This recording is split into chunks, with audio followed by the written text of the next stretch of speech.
So hello beautiful family, welcome back to the channel. काफ़ी long time बाद मैं आया हूँ यहाँ पे एक लॉन्ग वीडियो के साथ। इससे पहले मैं सारा शॉर्ट्स वीडियो ही बना रहा था। थोड़ा सा इशू हो गया था तो उस चीज़ को थोड़ा साइड में रखते हैं। इशू क्या हो गया था, मैं सीधा अभी फ़िलहाल मुद्दे पे बात करता हूँ कि अभी मैं यहाँ पे कौन सा टॉपिक लेकर आया हूँ, कि आखिर क्या बात हो गई कि मतलब इतना सीरियस होके बात कर रहा हूँ। मुझे अभी आपको पता ही होगा, सडनली वेदर चेंज हुआ है एंड कन्वर्ट हुआ फ्रॉम समर टू विंटर। और विंटर समर, समर से विंटर में जब कन्वर्ट हुआ तो ये कुछ टाइम तक क्या था ना, काफ़ी स्लोली बढ़ रहा था। लेकिन सडनली अभी 5-6 दिन 7 दिन 8 दिन पहले अचानक से वेदर काफ़ी ज़्यादा ठंडा हो गया है, काफ़ी ज़्यादा इंक्रीज हुआ। सुबह में बिहार की मैं बात कर रहा हूँ तो स्टेट बिहार में डिस्ट्रिक्ट गया रीजन में यहाँ पे क्या है कि टेम्परेचर मतलब सुबह में 10-9 के आसपास में हो जाता है। आज की मैं बात करूं तो आज सुबह में तो आई थिंक 11 के आसपास में था। और रात मैक्सिमम टेम्परेचर की बात करूं तो 27, 26, 25 तक ये जाता है।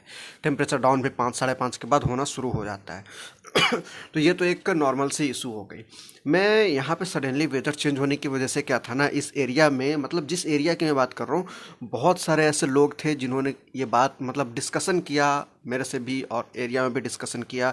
तो उस डिस्कशन के दौरान मुझे पता चला ना कि यहाँ पे गवर्नमेंट हॉस्पिटल में, यानी रीजनल हॉस्पिटल जो है गवर्नमेंट का, उसमें इसेंशियल मेडिसिन जो हैं, अभी वेदर चेंजिंग की वजह से इसेंशियल मेडिसिन क्या हो सकती हैं, यही खांसी का मतलब खांसी का दवा, सिर दर्द का दवा, सर्दी का दवा, बॉडी पेन का दवा, यही 3-4 इसेंशियल्स मेडिसिन हैं। अभी फिलहाल सडनली वेदर चेंज हुआ तो यही 4-5 चीज़ें सबको प्रॉब्लम के तौर पे हो रही हैं, और ये भी उन सबको भी हुई।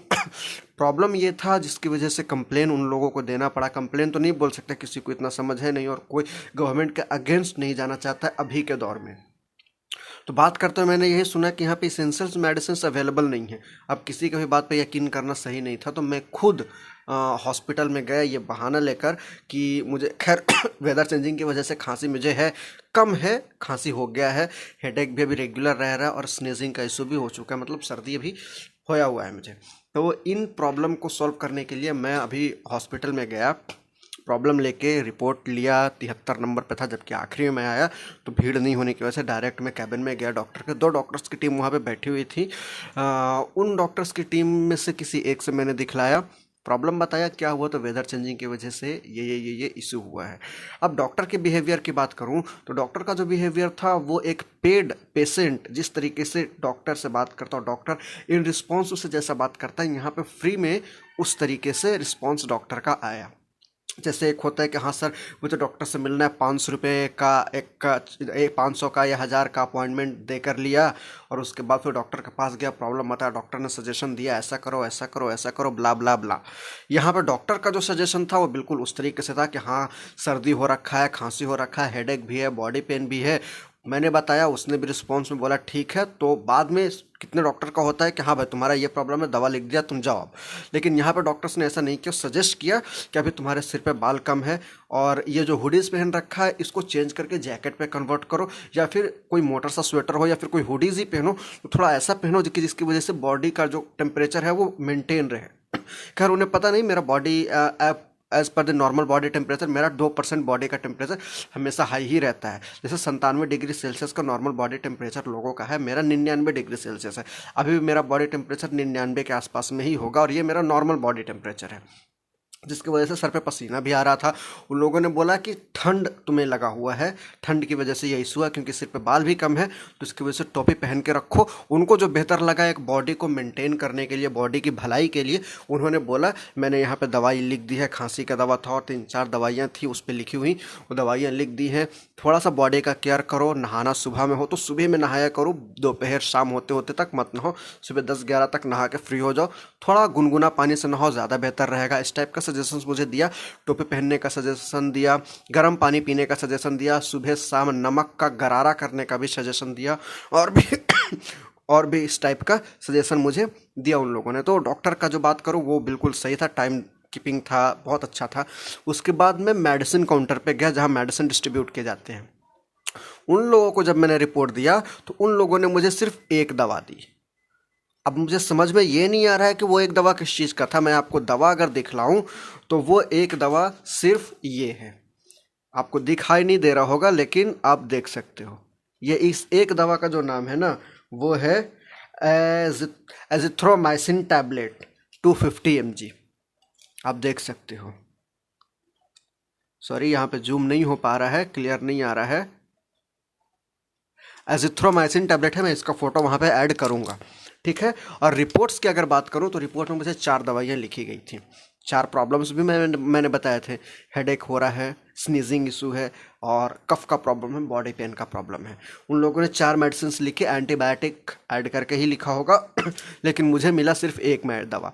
अब मुझे समझ में ये नहीं आ रहा है कि ये 10 गोलियों का एक पत्ते का ये दवा कौन सी प्रॉब्लम को ठीक करेगा। हेडेक को ठीक करेगा, स्नीजिंग को ठीक करेगा, कफ को ठीक करेगा, बॉडी पेन को ठीक करेगा, या सबको एक ही बार ठीक कर देगा। अगर सबको ये एक ही बार ठीक कर देगा तो ऐसे क्या डॉक्टर को मुसीबत और प्रॉब्लम आन पड़ी थी कि उन लोगों ने 4 मेडिसिन लिखे।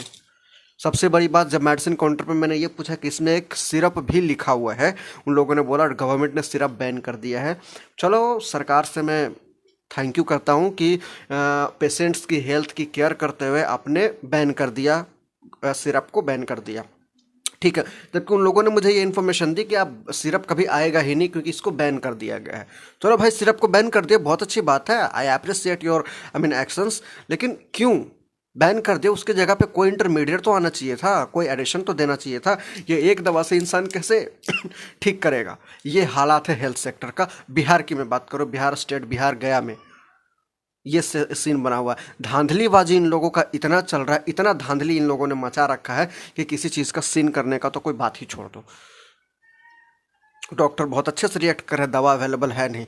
और ऐसा नहीं है, उन लोगों डॉक्टर्स के पास एक बोर्ड लगा हुआ था, उस बोर्ड पे कम से कम तो 50 मेडिसिन के नाम लिखे होंगे मिनिमम यानी वो मेडिसिन यहाँ पे अवेलेबल हैं। लेकिन जब डिस्ट्रीब्यूशन काउंटर पर मैंने यूँ झाँक के देखा तो लगभग 30 मेडिसिन अवेलेबल होंगे, उससे ज़्यादा। 30 मेडिसिन भी मैंने ज़्यादा ही बोल दिया, उससे ज़्यादा अवेलेबल नहीं हो रहेंगे। और मैं ये बात कर रहा हूँ टिकारी सब डिविजनल हॉस्पिटल की, गया से 30 किलोमीटर की दूरी पे है। अब अगर बंदे को, अगर जो कैपेबल नहीं हो प्राइवेट डॉक्टर से मिलने में, प्राइवेट इलाज करवाने में, तो गवर्नमेंट में जाएगा। और गवर्नमेंट में उसका ये इलाज अगर मिल रहा हो तो कहाँ से वो ठीक करेगा? अंततः वो मौत का ही शिकार होगा ना। या फिर तो ये तो नहीं करेगा कि यहाँ से 40 किलोमीटर दूर जो सेंट्रल हॉस्पिटल है गया में, जो गया बनाया गया है ANMCH, अनुग्रह memorial, Anugrah Narayan memorial government hospital जो है, उसमें तो वो जाएगा नहीं। यहाँ से 40 किलोमीटर लगभग दूर है वो इस सेंटर से। अब यहाँ पे वो 100 रुपये खर्च करके जाए, 100 रुपये खर्च करके आए इलाज करवाने के लिए, तो सरकार को हमने पाल क्यों रखा? ये हॉस्पिटल क्यों बना रखा तुम लोगों ने यहाँ पे? ये धांधलीबाजी चल रहा है यहाँ पे, डायरेक्टली धांधलीबाजी है। दवाई अवेलेबल ही नहीं है, पेशेंट करे तो करे क्या, जाए तो जाएगा। जब इसेंशियल मेडिसिन अवेलेबल नहीं है तो क्या करेगा? मेरा चीफ मिनिस्टर से, हेल्थ मिनिस्टर से, हेल्थ सेक्रेटरी जो भी हैं, सबसे मेरा विनम्र निवेदन है कि इन चीज़ों पर स्ट्रिक्ट एक्शन लिया जाए। डिस्ट्रिक्ट मैजिस्ट्रेट एंड कलेक्टर को ऑर्डर दिया जाए कि वो इन चीज़ों का इन्वेस्टिगेशन करें, इन चीज़ों पे एक्शन ले, सर्चिंग करें क्योंकि अभी थोड़े टाइम पहले मैं जिस ANMCH की बात कर रहा था, वहाँ से एक न्यूज़ निकल के सामने आई थी, प्राइवेट न्यूज़ बोल रहा हूँ मैं, उनकी बाद में इंतकाल हो गई। उनको गैंग्रीन हो गया था। गैंग्रीन आपको बोलूँ तो जिंदा शरीर में क्या होता है कि कीड़ा लग जाता है, इस टाइप का। वो ज़्यादा डायबिटीज़ होने की वजह से उनको गैंग्रीन हो गया था। वहाँ पे जब एडमिट किया गया उनको, तो उनको एडमिट करने के बाद रात में एक डॉक्टर ने सजेस्ट किया, उनका बेटा साथ में था, बेटा मुश्किल से 15 साल का होगा, साथ में फैमिली थे। बेटे को उस डॉक्टर ने सजेस्ट किया कि इसको तुम बाजू में एक हॉस्पिटल है, प्राइवेट हॉस्पिटल, वहाँ पे एडमिट करो, ठीक हो जाएंगे। उन लोगों को ठीक करवाना था, बिना किसी सोच समझ के वो लोग वहाँ से निकल गए। 2 दिन में 40,000 रुपया खर्च हुआ, दोबारा उसी हॉस्पिटल में पैसा कम पड़ने की वजह से जाना पड़ा, जिसके बाद डेथ हो गई। उनकी हालत बद से बदतर हो गया था। यह हॉस्पिटल्स का कारनामा भी निकल के सामने आ रहा है। डिस्ट्रिक्ट मैजिस्ट्रेट को मैंने इस टॉपिक पे मेल किया, लेकिन कोई रिस्पॉन्स नहीं आया। व्हाट्सएप पे मैसेज भी किया, कोई रिस्पॉन्स नहीं आया। मैं फ़िलहाल टिकारी से बोल रहा हूँ आप लोगों को और ये मेरे साथ अभी करंट घटना है, मुश्किल से 10 मिनट पहले की। और अभी ये वीडियो मैं अभी वीडियो बना रहा हूँ 2:05 पे, ये वीडियो बनकर तैयार हो चुका है। तो आप ये सीन देख लो कि क्या चल रहा है इन लोगों का। आपको मैं टाइमिंग हो रहा है ये 2:05। अब इसके बाद आप क्या बोलेंगे ये आपकी डिसीजन है। टाइमिंग एक बार फिर से आप देख लो।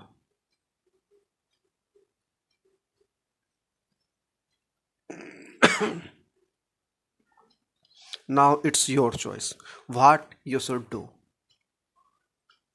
क्योंकि अब इससे ज़्यादा तो इंसान पागलपंती का शिकार नहीं होना चाहेगा। ये बिहार का हेल्थ सेक्टर चल रहा है, बिहार में ऐसा कोई भी चीज़ है जो सही हो? न बिहार का एजुकेशन सिस्टम सही है, ना बिहार का हेल्थ सेक्टर सही है, ना बिहार का कुछ भी बिहार का सही है ही नहीं है। ना एम्प्लॉयमेंट यहाँ पे सही से मिल पा रहा है। धांधलीबाजी तो इतना कि पूछो मत, कोई भी वैकेंसी निकले तो उससे पहले सीट बुक हो जाता है। यहाँ पे बीपीएससी तक का सीट बुक कर दिया यार इन लोगों ने। खुलेआम बोलते चल रहे हैं कि आप मुझे इतना दीजिए, नौकरी लेके जाइए। सेटिंग लगा के रख रखा है।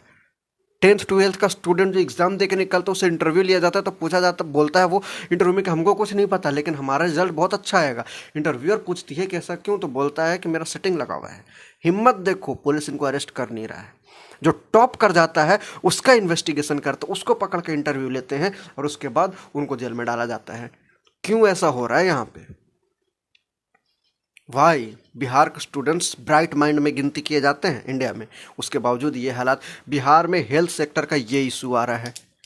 मैं सिर्फ और सिर्फ मिनिस्ट्रीज़ और सेक्रेटरी से या फिर गवर्नमेंट से या फिर मैजिस्ट्रेट से सिर्फ यही गुजारिश करूँगा कि प्लीज़ इन चीज़ों पे स्ट्रिक्ट एक्शन लिया जाए, क्योंकि इसके अलावा इन लोगों का कुछ होने वाला है नहीं। ये लोग धांधलीबाजी में बहुत आगे निकल चुके हैं। आप इससे अंदाज़ा लगाइए कि सिर्फ एक मेडिसिन से बंदा कहाँ से ठीक हो पाएगा। ये खांसी या तबीयत जो भी ख़राब हो रहा है वो तबीयत को और ख़राब करने का ही बीमारी है। तबीयत को ख़राब करने का डायरेक्ट सीन ये लोग क्रिएट कर रहे हैं। और जब खराब ही करवाना है तो क्यों, मतलब खोल कर रखो। ये एक भी क्यों दिया? संतुष्टि के लिए कि हाँ भाई चलो एक तो मिल गया, कम से कम ये बोलेगा तो नहीं कुछ, इसके लिए ये एक दिया है। So you have to take an action and इसको ठीक किया जाए तो ज़्यादा बेहतर है।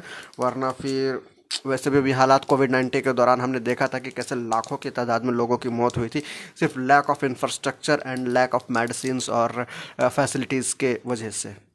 जब फैसिलिटी हमारे पास है, पैसा भी ठीक ठाक है। अब हम लोग 17-18% जीएसटी दे रहे हैं, कहीं कुछ कुछ जगह पे तो कुछ कुछ प्रोडक्ट पे तो हम लोग 30 से 40% का जीएसटी दे रहे हैं।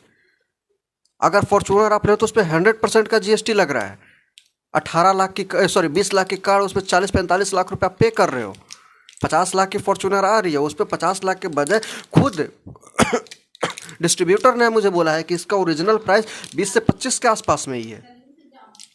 ये हालात हो रखा है। इतना टैक्सेस के बावजूद अगर ये हालात है, दवा नहीं मिल पा रहा है लोगों को, तो क्यों भाई, क्यों कर रखा है ये?